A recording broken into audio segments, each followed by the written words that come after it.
Hello guys, magandang hapon. Pakita ko sa inyo kung anong mga breeding ko rito. Ito guys, pato ang breeding ko. Hindi mga manok, hindi mga pansabong, mga pato. Ito guys, mga ano pa to, mga maliliit pa, mga 1 linggo pa lang to.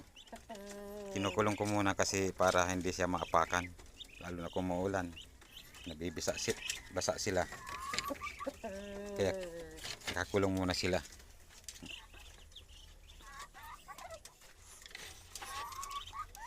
Ito ba guys, yung sa anong pangatlong kulungan, yung malaki-laki na to, malaki-laki na sila, kaya kinukulong ko muna sila guys para hindi sila ng malalaki.